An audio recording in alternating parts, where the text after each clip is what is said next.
Hola amigos y bienvenidos a un nuevo programa de Conexiones Pro Salud, La Digestión. Y llevamos ya 5 programas juntos y quiero darles las gracias por su fidelidad y por estar ahí aprendiendo y cuestionándose tal vez nuestros estilos de vida heredados que en cierto aspecto pues, nos están haciendo enfermos y no hace falta más que ir a ver la lista de espera en los hospitales. Hace un par de años el presidente americano Obama hizo lo que allá en América se llamó un health reform o una reforma de salud. Entonces a lo que se instó fue a que toda la administración hospitalaria cambiara para que fuera un poquito más ágil, para que las listas de espera fueran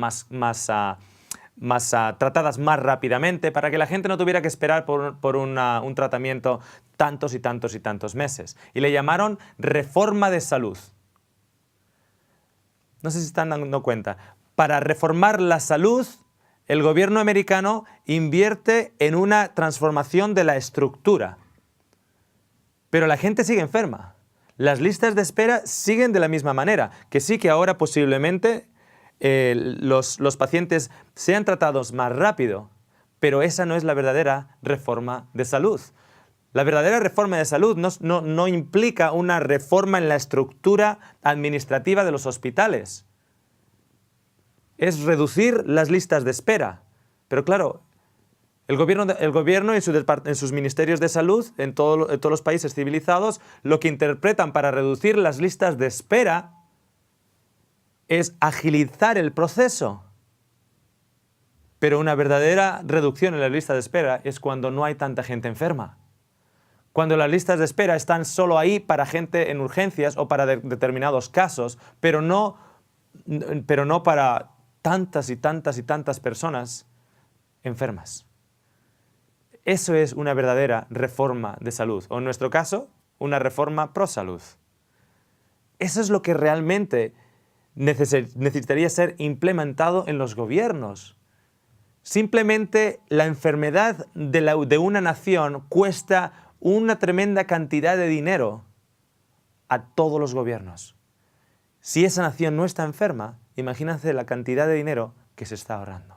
Sobre todo ahora en un país como España y Europa en sí, y parte de una crisis mundial, en la cual se encuentran recortes en la sanidad. Pues que recorten la sanidad, pero usted invierta en salud. Porque si usted invierte en salud, a usted no le va a afectar ningún recorte en la sanidad. Pueden recortar la sanidad cuanto quieran, pero si usted está invirtiendo en salud, esos recortes a usted no le afectan. En el día de hoy, en este programa número 5, les voy a dar el título. Programa número 5, el pollo verde. ¿He abierto su apetito? Vamos a leer juntos. Estos seminarios están diseñados para compartir información con el público en general. La información presentada no ha de ser interpretada o usada para el tratamiento de casos individuales. Consulte con su profesional de la salud. En el programa número 4 mostramos las combinaciones más populares en todos los países civilizados, debería ser avanzados o modernizados, porque civilizaciones hay en todo el mundo. En todos los países modernos, las combinaciones de alimentos fueron expuestas en el programa anterior y las más populares son las peores de aquellas combinaciones. Cuando nos vamos a los extremos, cuando empezamos a combinar elementos, por ejemplo, carbohidratos concentrados con un potencial de glucosa muy, muy alto y alimentos con proteínas concentradas, patatas fritas con pollo, un filete con arroz, etcétera, etcétera, etcétera. Les recuerdo el programa número 4 y le insto a que lo revise, pero vamos a hacer un pequeño resumen. Las proteínas concentradas necesitan un ambiente ácido en el estómago a la hora de que las cadenas, la cadena de proteínas, esos peptidos creo que se llama en español, en inglés se dice peptides. Estos peptidos, estas cadenas de aminoácidos comiencen a ser separadas con los o preseparadas con los jugos gástricos para que luego ya en el duodeno sean finalmente con la tripsina cortadas y asimiladas como aminoácidos en el cuerpo. Si el ambiente en el estómago está alterado y el pH es alterado, entonces esa proteína no va a ser tratada en el estómago como debería y luego el duodeno no va a poder asimilar no va a poder hacer el trabajo para asimilar a través del intestino delgado esas proteínas. Lo que significa que cadenas largas de proteínas que no han sido asimiladas en el cuerpo van a pasar al intestino grueso y van a pudrirse. ¿Okay? La proteína se está pudriendo. Y si usted va al baño, y amigo o amiga, si huele, usted tiene putrefacción y fermentación, porque técnicamente no ha de oler. No sé si usted se ha acordado o se acuerda cuando un bebé que está siendo amamantado por la leche de la mamá tiene que ir y mirar y observar a ver si el niñito tiene el pañal sucio. ¿Por qué? Porque normalmente apenas huele. El papá levanta al bebé y huele a ver si realmente tiene el pañal sucio, pero no lo huele. Entonces tienen que chequearlo muchas veces. ¿Por qué? Porque no hay fermentación. No hay una combinación extraña de alimentos. Solo se están alimentando de leche de la madre, entonces no está fermentando, tienen suficiente bacteria que está siendo asimilada, entonces no huele. Pero cuando ese niñito empieza en sólidos y la abuelita viene y le da un trocito de pan y luego otro le da una gominola y viene otra persona y le da esto y luego le da pollo con arroz, que es muy sano. Pollo con arroz, que es muy sano. Entonces ese niñito, cuando su pañal está sucio, ya usted no necesita ir a mirar. El vecino le va a golpear en la puerta y le va a decir, cambia el pañal de ese niño. Porque empieza a ocurrir una fermentación y una putrefacción. Pero técnicamente, amigos, no debería ocurrir así. La función de los alimentos es para alimentar las células y cuando esa función ha sido ya realizada, cualquier desecho que haya tiene que salir del cuerpo lo más rápido posible y con un mínimo de olor, muy poquitito. ¿Okay? Pero ¿qué ocurre? Que con estas combinaciones en las cuales necesitamos un ambiente ácido en el estómago y sin embargo tenemos no unos carbohidratos en la zona del medio, sino normalmente unos carbohidratos refinados con un potencial de glucosa muy alto, altera el porcentaje el pH, perdón, altera el pH tratando de elevar el pH en el estómago, lo que significa que tanto las proteínas comienzan a un proceso de putrefacción como los carbohidratos concentrados comienzan un proceso de fermentación. Entonces hablábamos de esos dos extremos, de una dieta extremista. Y vivimos en una sociedad extremista. Y cuando nosotros estamos combinando de un lado y combinando del otro lado, estamos siendo extremistas. Cuando estamos en el centro, tenemos las legumbres, tenemos las verduras, tenemos las frutas, como pueden ver aquí en esta imagen, entre las proteínas y las proteínas concentradas, no simplemente las proteínas, estamos hablando de las proteínas de producto animal, proteínas concentradas y los carbohidratos concentrados, eso no va. Pero, por ejemplo, si usted quiere consumir pollo, la idea es que lo consume con vegetales con un índice glucémico bajo. Por ejemplo, la patata tiene un índice glucémico alto. ¿Por qué? O el pan blanco, mucho más. El pan blanco es uno de los elementos, el pan blanco refinado con un índice glucémico bien alto. Lo que significa lo siguiente, que cuando usted come este producto tan refinado, durante las siguientes 2 horas su nivel de azúcar en la sangre va a subir, con lo que va a demandar de una manera muy dramática el trabajo del páncreas y la secreción de insulina. Entonces, lo mejor es comer el pollo con el área verde o el área de vegetales, excluyendo en este caso, por ejemplo, el pan blanco, el arroz blanco, etc. Pero si quiere comer arroz, puede comer, por ejemplo, el arroz integral, porque el arroz integral está en esta zona de aquí. Puede comer legumbres con ello, puede comer verduras, puede comer, como realmente recomendamos, toda comida con una buena ensalada, con bastante verde en ella, antes del comienzo de cada comida. ¿Okay? Entonces, si quiere comer un bistec o un filete, no lo coma con patatas fritas. Cómalo nuevamente con esta área de aquí. Comience con una gran ensalada y luego con unas verduras al vapor y tiene ahí el filete. ¿Okay? Entonces, esto lo digo para aquellos de ustedes que estén realmente interesados en cambiar su estilo de vida, en hacer una reforma de salud para rebajar las listas de espera en los hospitales de su país. Bien, ¿cómo por ejemplo comería el huevo? Normalmente el huevo frito se come huevo frito con pan y el pan es blanco. Entonces, se puede tener un huevo cocido, que es mucho más sano,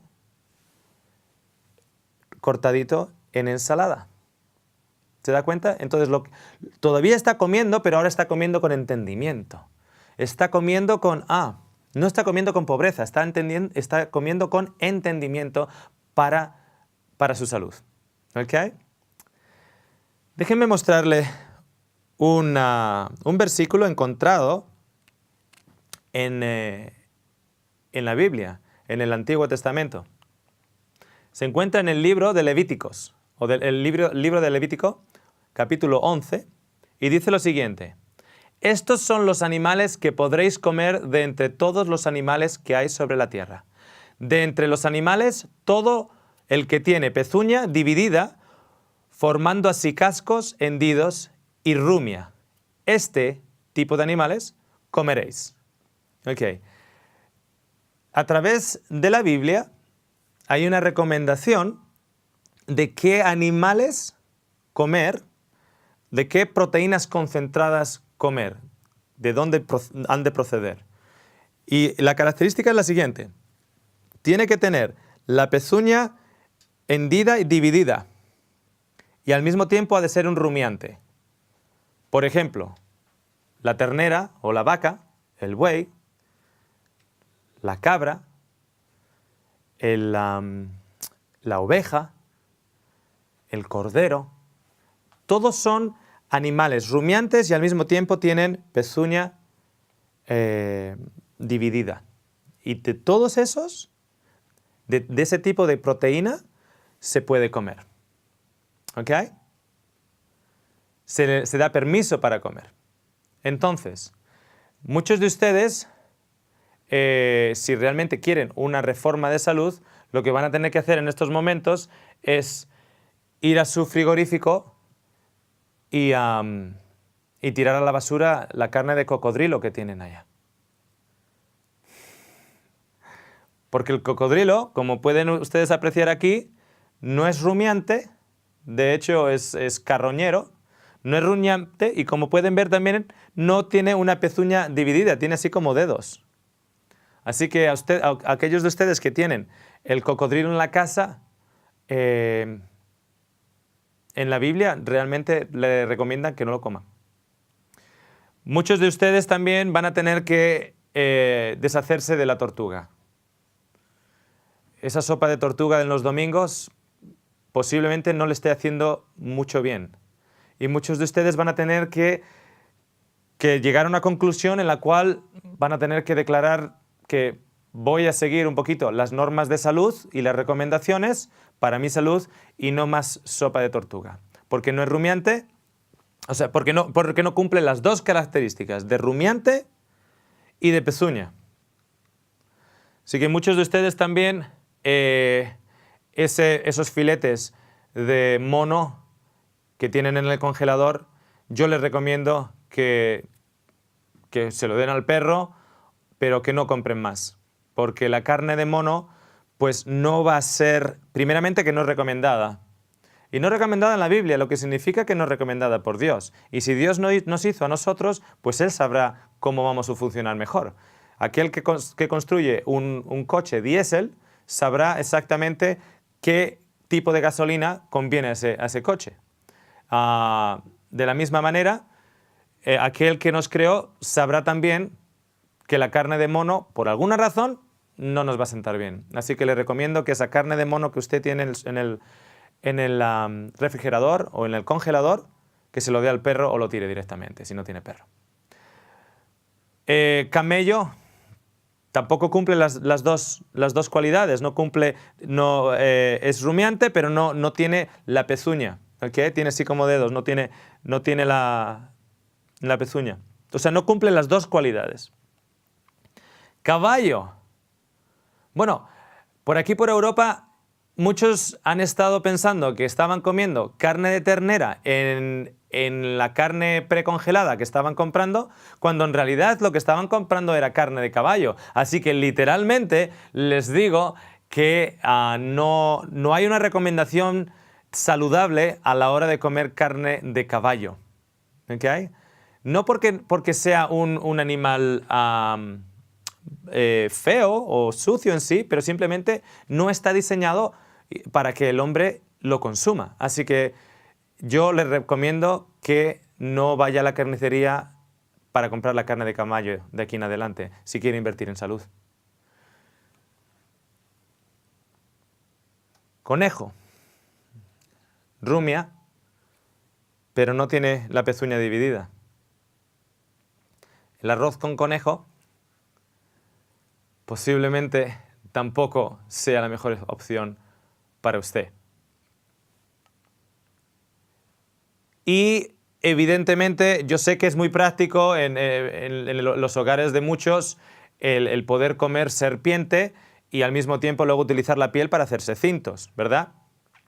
Pero le recomiendo que de aquí en adelante pare de poner bocadillo de serpiente a los hijos cuando van al colegio.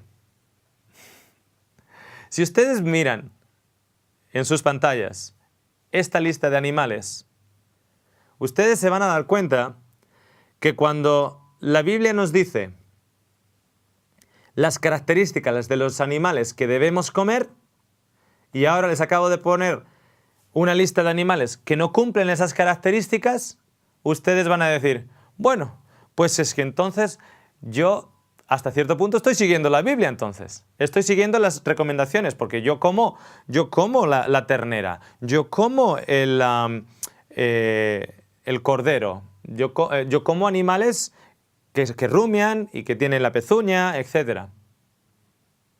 Entonces, les he puesto un ejemplo, les he puesto 1, 2, 3, 4, 5, 6, 7 animales. Y salvo la excepción posiblemente en algunos de los casos de ustedes, del conejo, salvo esa excepción en alguno de ustedes, el resto de los ejemplos que les he puesto acá, y hay muchos más, las iguanas y muchos otros, el resto ustedes van a decir, bueno, es que evidentemente Óscar estaba tomándonos el pelo cuando habló de la carne de mono en el congelador, porque ¿quién tiene carne de mono en congelador? Algunas culturas, pero por lo general las culturas más avanzadas no se alimentan de comida de mono. Entonces ustedes miran eso y dicen, perfecto, tiene totalmente sentido. Les voy a poner un nuevo animal que tiene pezuña hundida, pero no es rumiante. ¿Están listos?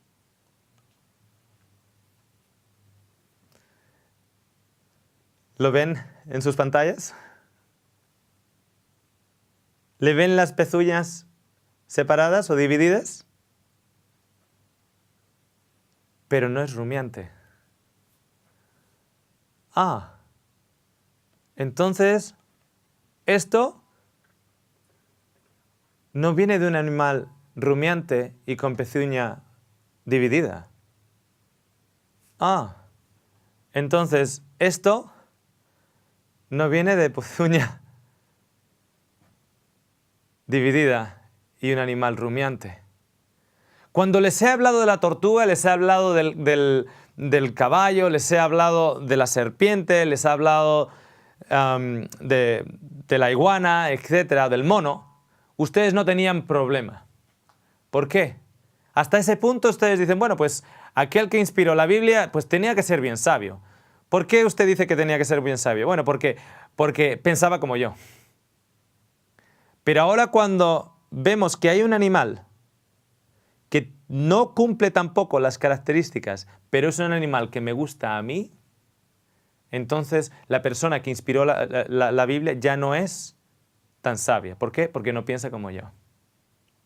Pero lo cierto es que hay una correlación entre las enfermedades de tipo intestinal, de tipo nervioso e incluso cancerígeno, unido al consumo de cerdo, que es impresionante. Lo único que usted tiene que hacer es ir al internet y poner consumo de cerdo con el cáncer. Y verá la cantidad de artículos científicos que aparecen al respecto. Yo cuando uso el Google, yo no uso el Google normal. Yo voy a un Google que se llama Google Scholar.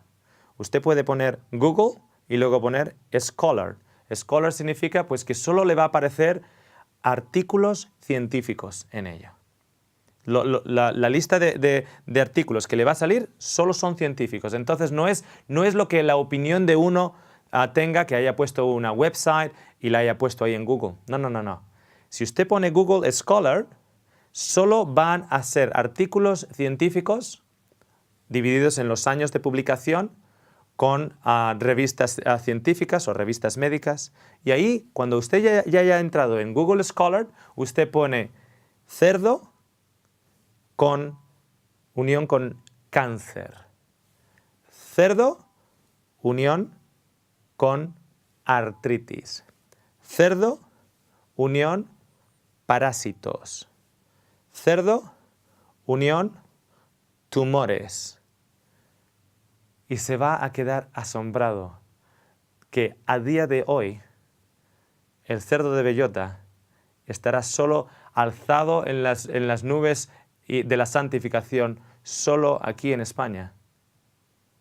Pero en el mundo científico no está tratado con respeto para nada, porque la ciencia está demostrando una y otra vez. Claro, cuando tenemos gente en la televisión, médicos que dicen, sí, el cerdo de bellota. Déjeme decir una cosita. Ese médico no ha leído las revistas actuales de medicina, ni las revistas científicas, ni las publicaciones científicas actuales. Yo no sé qué es lo que está hablando, no sé si es cultura, no sé si es su propio deseo de comer cerdo y jamón él mismo, no lo sé lo que es, pero definitivamente ese comentario no es para nada científico. Yo sé que esto puede que duela a alguno de ustedes, pero puede estar en una lista de espera o puede estar usted invirtiendo en salud.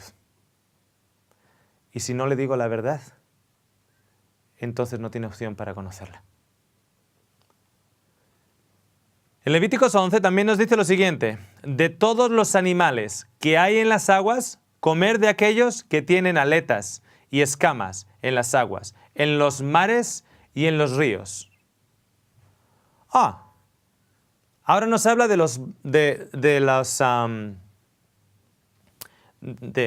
las cosas en el mar. Bueno, pues tiene que tener aletas y escamas. Bueno, pues el bacalao, ¿no? La sardina.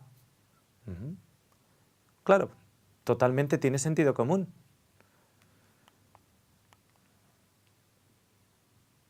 Las vieiras o las ostras no tienen escamas y no tienen aletas y son las responsables del filtrado del mar.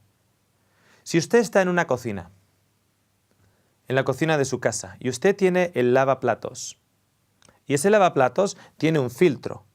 Cuando usted pone los platos en el lavaplatos para lavarlos, hay un filtro que filtra los residuos y de vez en cuando hay que limpiar ese filtro.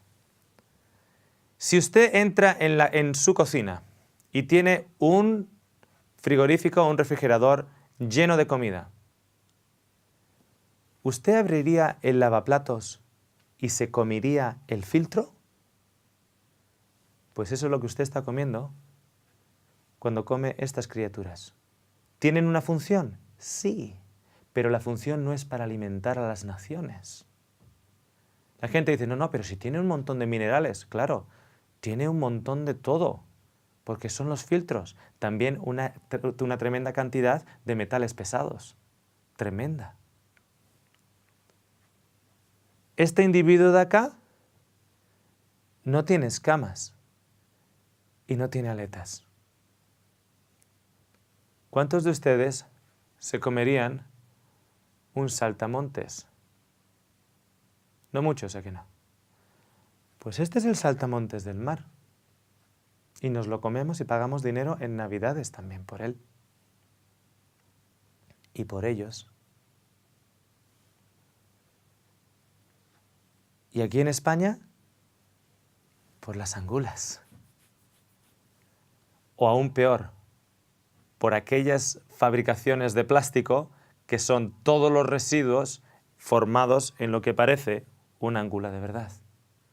¿Ustedes saben dónde crecen estos individuos? Crecen en la desembocadura de los ríos. ¿Y ustedes saben cómo están los ríos? Sucios y contaminados. Y ellos crecen ahí. Y nosotros pagamos una tremenda cantidad de dinero para comerlos por Navidad. ¿Estamos locos? Como les decía en los programas anteriores, el sentido común a veces no es muy común. El tiburón tiene aletas, pero no tiene escamas. La gente dice, bueno, yo es que tiburón no como. Pues si no come tiburón, no se preocupe del tiburón. ¿Come alguno de estos otros? Allá en Australia yo tengo un amigo que él es pescador en el norte de Queensland. Él entra en unos grandes barcos y ellos pescan tiburón. Es lo único que pescan, pescan tiburón. Bueno, es el negocio, es pescar tiburón. ¿Para qué lo utilizan? En Australia, el fish and chips, que significa que es el pescado rebozado con patatas fritas que lo venden en puestos pequeñitos o en restaurantes pequeños, etcétera, que es bien famoso, es un plato bien famoso en Inglaterra también. Entonces Australia, viniendo de Inglaterra en sí, la cultura inglesa, adoptó el fish and chips. En el 90% del pescado que es frito y rebozado y frito, comido con patatas fritas, allá en Australia, el 90% es tiburón. 90% es tiburón. A no ser que ponga el nombre que te diga que es barramundi o snapper o cualquiera de los peces que hay por allá, de seguro va a ser tiburón. Cuando es otro te lo anuncian. Si no te lo anuncian, es tiburón. Entonces hay un gran mercado porque es una comida popular, una comida rápida, una comida extremista, porque tenemos el pescado y las patatas en el otro lado, pero es tiburón.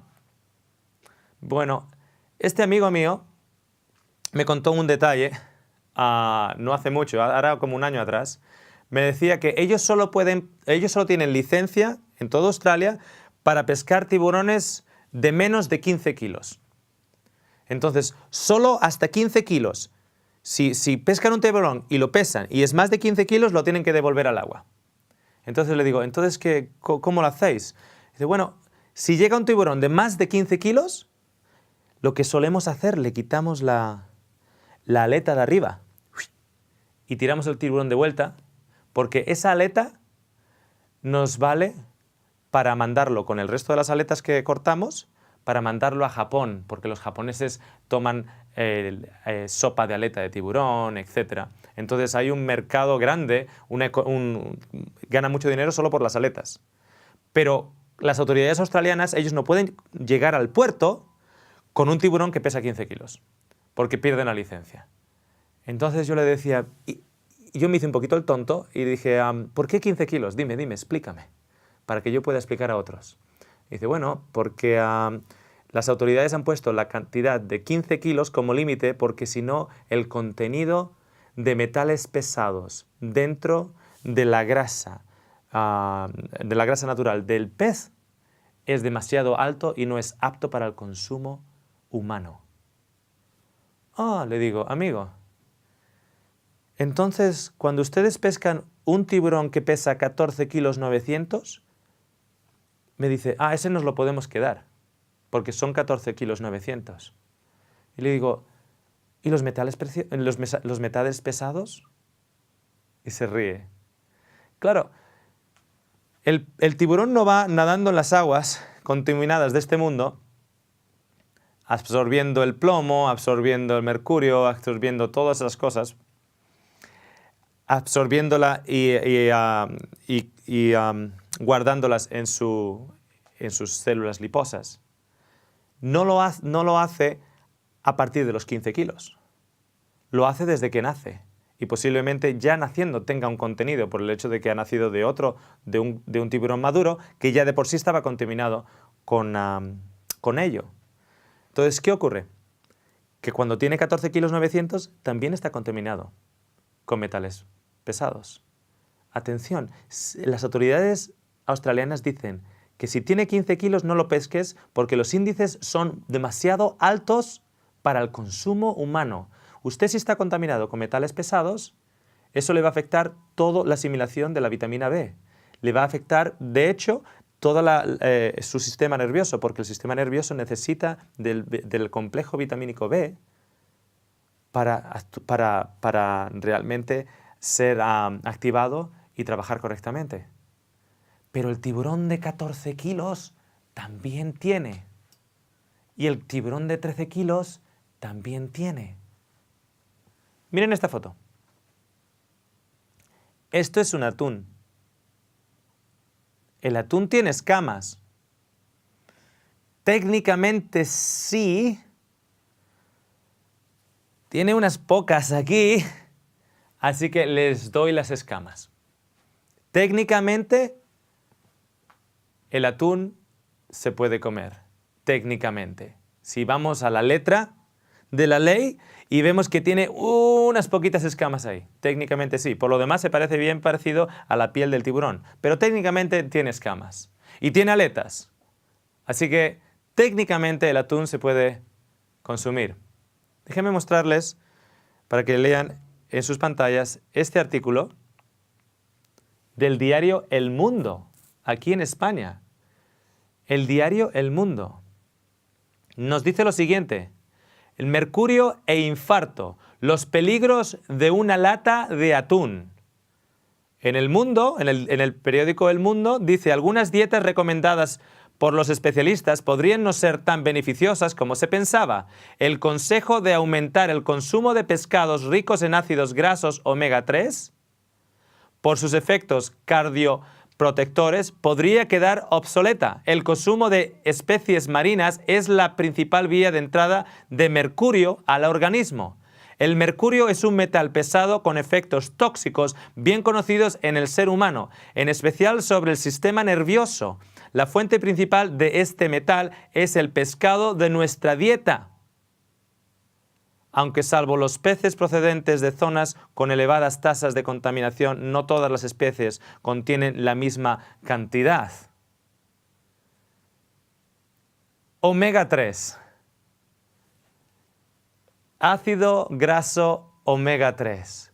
Hay que comer pescado azul para el omega 3. Les voy a comentar un secreto. Hay un número de industrias que son sponsorizadas y financiadas por los gobiernos en todo el mundo, en Australia, en Europa, en América. Una de ellas es la industria del ganado. Otra es la industria de la leche y la otra es la industria del pescado. Están financiadas. Y las campañas más duras en relación a alimentos que nos encontramos están basadas en el consumo de la carne, en el consumo de la leche y el consumo del pescado. Y con el consumo de pescado vemos que tenemos los ácidos grasos omega 3, que esos que dan flexibilidad a tu célula. eso que te ayuda con el sistema nervioso, eso que te ayuda a la hora de rodear esa célula y que te permita absorber nutrientes en esa célula, la omega 3. Pero lo que no te dicen es que la omega 3 es susceptible a la luz y al calor. Entonces, cuando yo hago un filete de un pescado azul y lo expongo a la luz y luego lo meto en el horno por 20 minutos a 160 grados de temperatura y lo expongo al calor, adivine cuánto omega 3 usted está consumiendo.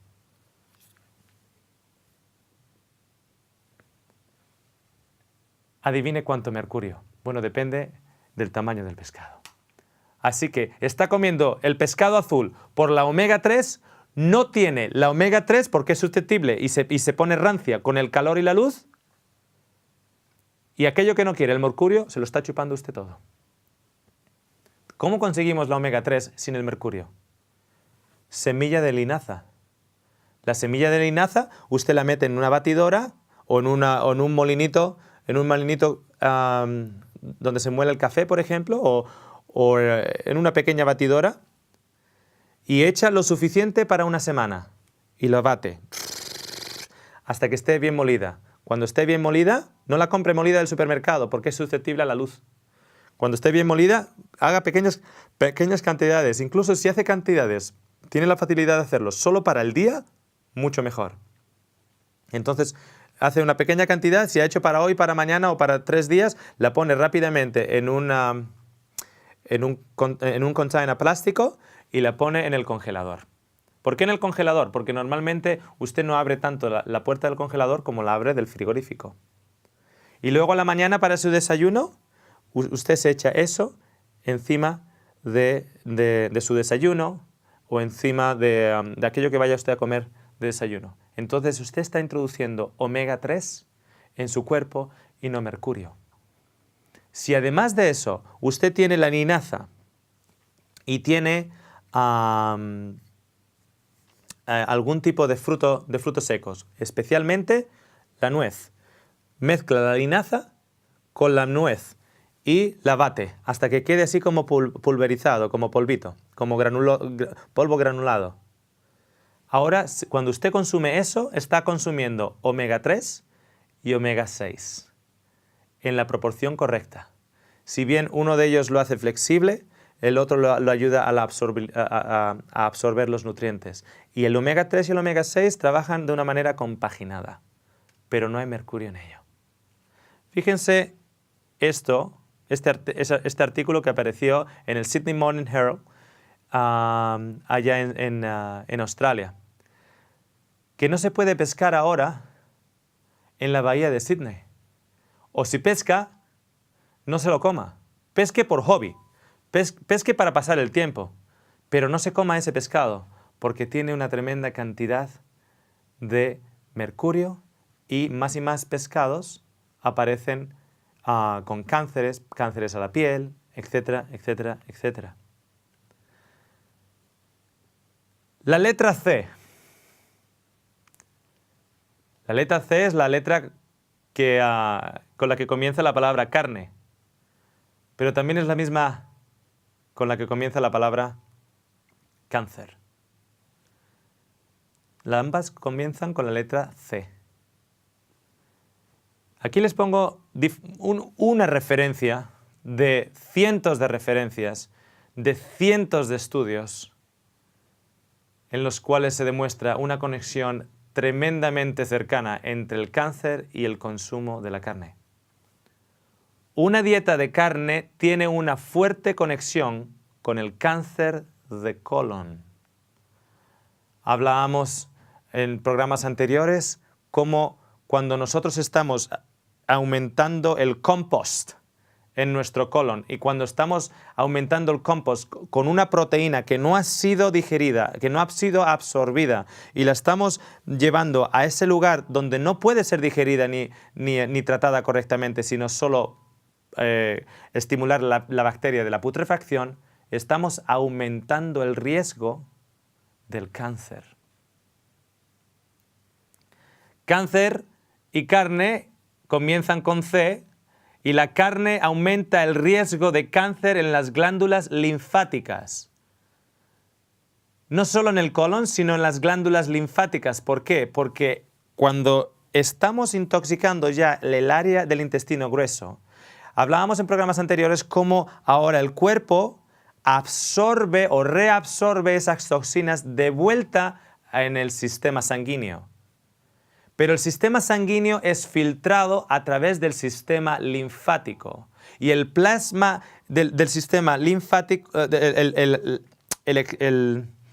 la cantidad de plasma que ha de ser reabsorbida en el sistema sanguíneo pasa por el sistema linfático y es filtrado por el sistema linfático y por sus glándulas.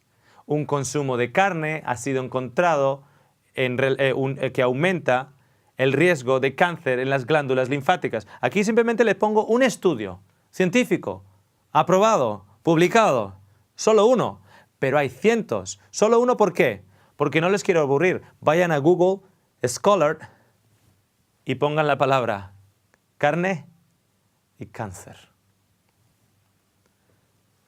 El consumo de carne aumenta el riesgo de cáncer de pecho. Pregunta, si tenemos una epidemia de cáncer de mama, ¿cómo es posible que teniendo estudios identificando el aumento de riesgo con consumo de proteínas concentradas y el aumento en el índice de cáncer de mama, cómo es posible que nadie diga a esa mujer que una de las cosas que tiene que hacer para prevenir el cáncer de mama es reducir o eliminar las proteínas concentradas? ¿Cómo es posible que nadie se lo haya dicho? Cáncer y carne empiezan con C y el consumo de la carne aumenta el riesgo de cáncer de próstata.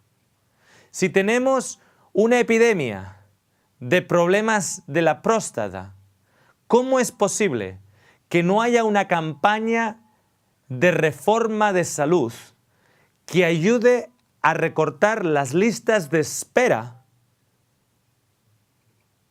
e informando a la gente que han de reducir el consumo de proteínas concentradas de origen animal si quieren prevenir el cáncer de próstata? ¿Cómo es posible? No tiene sentido. El consumo de carne aumenta el riesgo de cáncer de ovario. ¿Y nadie nos dice nada? ¿Y no hay un doctor que diga tienes que reducir o eliminar el consumo de proteínas concentradas? Pregunta, ¿qué leen estos doctores? Porque estos son estudios científicos. Hay un montón de estudios publicados en medical journals, en revistas médicas. Y yo no lo sé cómo funciona acá, pero allá en Australia, cada doctor tiene que estar suscrito a un número de revistas médicas para estar al corriente de los últimos avances y los últimos descubrimientos y los últimos estudios. Ah, que se me olvidaba. Que la industria de la pesca, la industria de la leche y la industria de la carne son financiadas y sponsorizadas por los gobiernos. Carne y cáncer empiezan con C. Existe un vínculo indiscutible entre el colesterol y el cáncer. Un vínculo indiscutible entre el aumento del colesterol y el riesgo a problemas cardiovasculares, el consumo de la carne y que alguien esté falleciendo de ataque al corazón. Y no sé cómo, yo llevo 18 años fuera de España, pero yo recuerdo ser jovencito y escuchar a doctores decirle a personas que tenían problemas con su sistema cardiovascular que de comer coman solo cerdo de bellota, cerdo ibérico. Por favor, ¿de dónde han sacado eso? Cuando hay un vínculo indiscutible. El pollo verde del 2006. En Australia estaba llevando unos programas y estábamos informando acerca de estos temas y el título del programa de aquel día, en el 2006, yo le puse El perro púrpura. Y lo llevábamos en una especie de, allí se llama un town hall, es como el ayuntamiento. En un ayuntamiento, una sala de conferencias de un ayuntamiento allá en Australia. Y llegaron la gente, llegaron las personas para escuchar el tema del día. Llevaban viniendo una serie de días y llegaban ese día. Y claro, ese día estaba lleno. ¿Por qué? Porque la gente había leído el título, el pollo púrpura, y había aparecido allá. Y yo cuando vi a tanta gente dije, wow, no me imaginé que simplemente por el título, el pollo púrpura, hubiese atraído a mucha más gente de lo que había estado viniendo los días anteriores. Hasta que empecé a hablar y alguien levantó la mano y me dice, ¿vas a hablar del pollo verde? Le digo, bueno, vamos a hablar del pollo púrpura. Ah, que también hay púrpura. Le digo, ¿a qué se refiere? Nosotros estamos aquí por lo que hemos escuchado ayer en el programa nacional del canal 7 o del canal 9, que se llama Current Affairs, a las 8:30, nacional en Australia, el caso del pollo verde. Le digo, ¿cuál es el caso del pollo verde? Me dice, bueno, pues esta señora que compró un pollo, lo dejó en la nevera y se le olvidó comerlo y a los 3 días... No, perdón, lo dejó fuera de la nevera, lo trajo, cogió trajo las bolsas del supermercado y lo dejó encima del mostrador, en la cocina. Pero se olvidó meterlo en la nevera. Se fue a la mañana siguiente a trabajar y regresó y ya como había habido calor, decidió que en lugar de comérselo ella, se lo iba a dar al perro. Entonces cogió el pollo, lo puso afuera para el perro y cuando apagó la luz de la cocina y se iba a la cama, se dio la vuelta y había una luz verde. Y dijo, ¿y esta luz verde? Y salió fuera y el pollo estaba iluminado. Verde. Así como un fluorescente. Las empresas de carne comenzaron a explicar que, bueno, que a veces una bacteria en el proceso de descomposición puede producir ese efecto, etcétera, etcétera, etcétera. Ese perro se estaba comiendo un pollo verde. Y ese día yo me acuerdo bien en especial porque era el 2006 y el lugar en ese ayuntamiento, en esa sala de conferencias estaba lleno porque alguien había visto algo en la televisión que dijo, wow, ¿qué estamos comiendo? ¿Cómo nos están alimentando? ¿Y qué tipo de industria está siendo financiada? El pollo verde.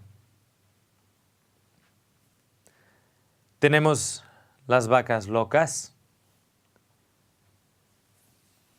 Tenemos la gripe avial. Avial. Allí se llama the bird flu. Tenemos también la enfermedad de los cerdos y la gripe porcina.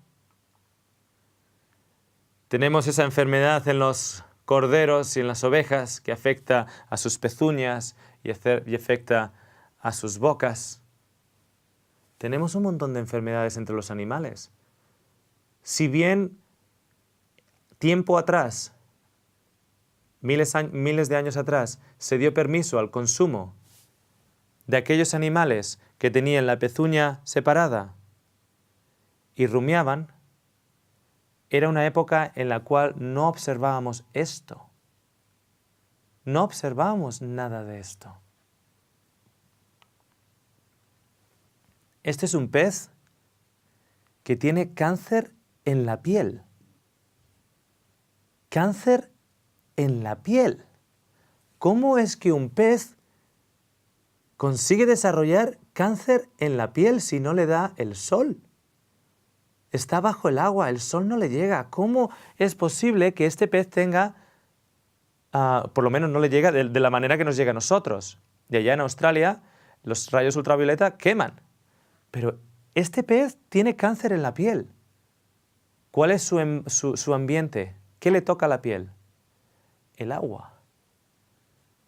Y si ustedes creen que los países industrializados nos generan todas las producciones que nos están ofreciendo y no generan nada de residuo, usted vive en el país de Lilila. Porque lo cierto es que los mares en el día de hoy tienen una cantidad de toxinas impresionantes. Mire qué foto más hermosa. Mire qué foto más hermosa. Un niñito allá en India, la vaca pasaba y el niñito se acercó a la vaca y comenzó a mamar. Se ve tan bonita, es como para ponerla en un cuadro.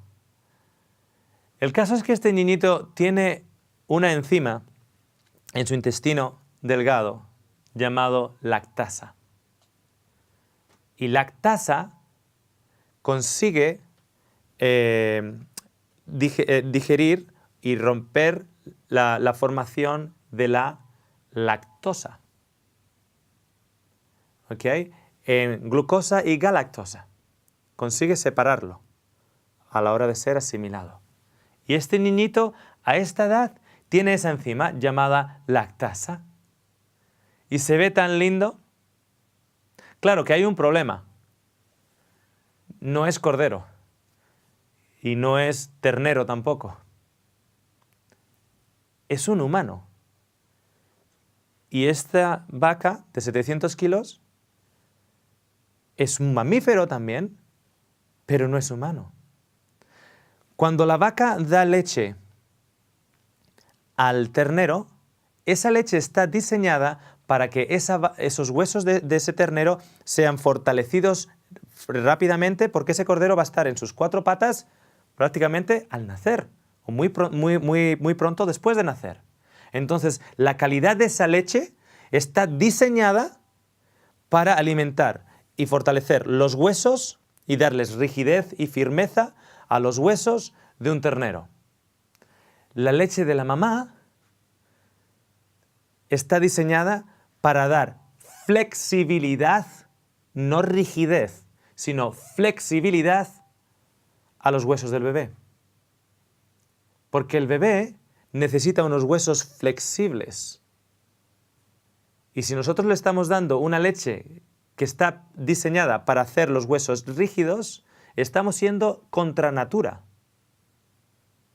Ese niño no va a comenzar a andar hasta la edad de 1 año. Pero ciertas partes en su sistema óseo todavía tienen que adaptarse y endurecerse de una manera gradual. Por eso la leche de la mamá está diseñada para ello. Y tiene una enzima llamada lactasa que puede digerir la lactosa. Pero cuando ese bebé empieza a crecer, el número de lactasa empieza a reducirse. Es como que un interruptor se va apagando. Como que podemos tener de esos interruptores graduales y vamos apagando cada vez más la luz. Porque el ser humano es el único mamífero que continúa bebiendo leche en la edad de adulto y de una especie diferente. ¿Se han dado cuenta? El único mamífero que continúa bebiendo leche a la edad de adulto y no de la mamá, sino de una vaca. Claro, si yo le pongo esta imagen en la cabeza, ¿qué pensaría usted si yo ahora salgo detrás corriendo de mi mamá para beber la leche de ella? Usted pondría una cara como, por favor, eso es grosero y es totalmente insano. ¿Usted se imagina gente corriendo cada mañana antes para ir al desayuno detrás de sus madres? El joven de 25 años, mamá, tengo que ir al colegio, y sale a buscar a su madre para tomar leche de ella. Es totalmente ridículo. Pero amigos, salimos detrás de una vaca. Salimos detrás de una vaca. Y si bien esta foto que tenemos aquí se ve tan hermosa y se ve tan bonita y está para un cuadro, esta foto de aquí se ve totalmente innatural. Se ve totalmente innatural. En el próximo programa vamos a hablar un poquito más acerca de las proteínas y cómo esas proteínas, si entran dentro de nuestro sistema sanguíneo formadas y no como aminoácidos, pueden causar, de hecho causan, una reacción autoinmunológica en el cuerpo humano. Me encanta la foto, sí. Es graciosa, es absurda, es la realidad de muchos de nosotros. No, pero si yo no hago eso, yo no me pongo debajo de una vaca, yo la cojo del cartón. ¿Pero de dónde crees que viene? ¿Solo porque la has embotellado en un cartón? No significa que no venga de la vaca. Y usted no tiene la suficiente lactasa, porque usted es un adulto. Si quiere saber cuándo un niño debería estar dejando de consumir la leche de vaca, usted imagínese lo siguiente. ¿Hasta qué edad parece normal que un niño salga detrás de la mamá y beba de su pecho? ¿3? ¿4 años? Definitivamente no 12. Y los países con más consumo de leche y productos lácteos son los países con más casos de osteoporosis. Algo no está funcionando en lo que nos están vendiendo. Para concluir, lean conmigo. Un gran número de evidencias científicas afirman que una dieta vegetariana es óptima para la prevención de enfermedades. Y eso lo ha publicado también hace muy poquito el diario El Mundo, aquí en España. Nos vemos en el próximo programa.